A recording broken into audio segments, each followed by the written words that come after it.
Hey everyone, it's Scott Rattigan with functionallawyer.com, and today we're talking about the difference between employees and independent contractors in your business.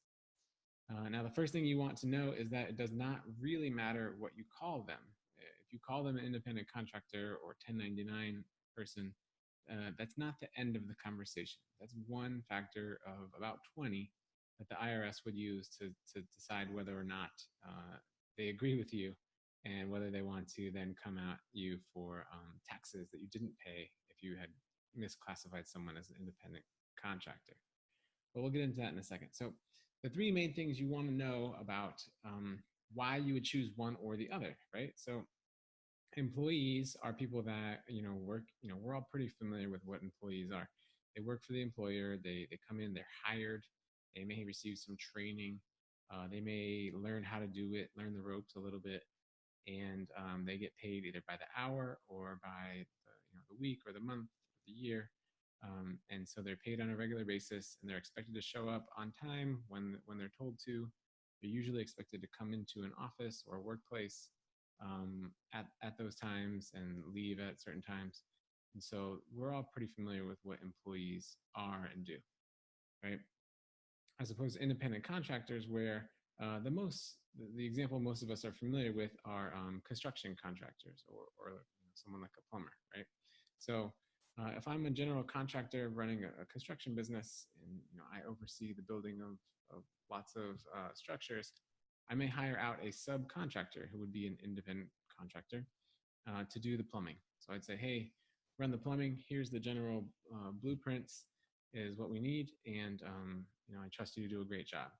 I need it done. I want you to use these are the materials that we need you to use, and it needs to be done, right? And so really, the general contractor is only focusing on the end result, right? He's not telling the plumber how to screw on the pipe to the fittings, or he's not trying to tell him which types of glue to use. No, he doesn't teach him how to be a plumber, right? So he doesn't have a whole lot of control. He hires him to do a job that the plumber knows how to do, and the plumber goes out and does it and gets paid at the end of the job.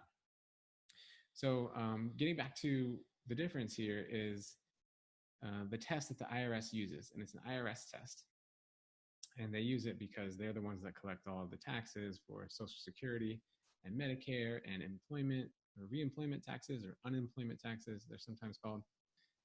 They're the ones that collect all those taxes. Now, if it's an employee, the employer pays a lot of those taxes and they have to pay a portion of that. If it's an independent contractor, the independent contractor is responsible for paying their own income taxes. There's no withholding by the employer. I guess it wouldn't really be an employer in that sense, but whoever's paying the independent contractor is not withholding taxes on their behalf, and so the independent contractor is not getting money put into Medicare and Social Security on his own behalf. So getting back to this test, so the test is, I said earlier that what you call it is not the be all end all, right? So the three main things for you to focus on are control, so behavioral control, and financial control. Those are the two. And then the last one is the relationship of the parties. So if you're hiring a health coach, what kind of relation, how do you guys act towards each other during that relationship? So I'll start at the top. So financial control is, like we said earlier, if you're paid by the task, if you are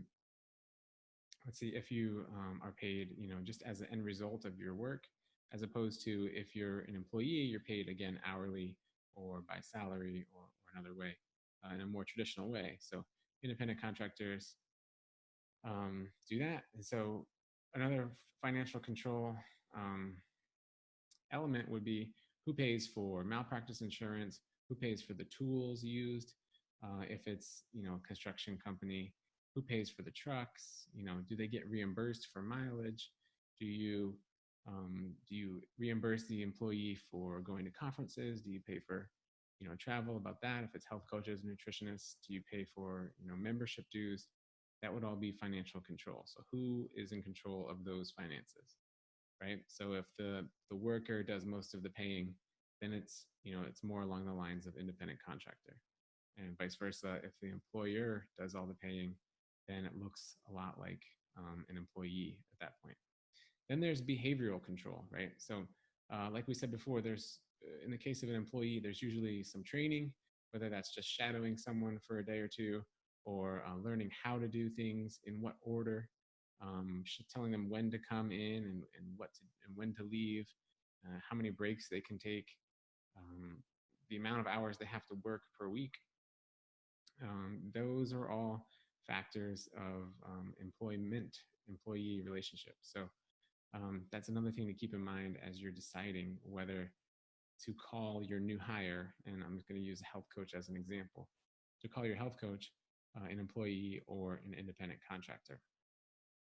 Another thing along the lines of behavioral control and financial control too is whether or not the person can work for another company. So is the worker able to work for another practice? So if I'm a health coach and you send me 10 hours worth of work a week, am I allowed to go down the street or go virtually and work for another practice?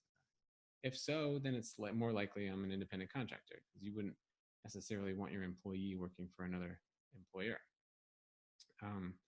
And then there is another one about independent contractors that have the ability to have a loss. So typically employees can only be paid. They don't usually lose money on the proposition. But for independent contractors, what often happens is you agree on a fee. And so if there's a cost overrun in the case of the worker, the independent contractor, they might lose money if they spend too much actually performing the tasks. So let's say I paid you $100 to run all the piping, the plumbing in my house, and it turns out you didn't have the equipment or you didn't know how, so you had to hire someone to teach you how to do it, then you actually lost money on that job. So just another example there. And then finally, we have the relationship between the parties. So here again is where it does matter what you call it. So if you call a person an independent contractor, that is one factor in determining whether or not they are an independent contractor. The other thing is what other people in the industry do. What's the standard? Because there is a safe harbor if you're kind of relying on what people do in the industry. So if 99% of health coaches are employees, then you rely on that to call them an employee. That's fine.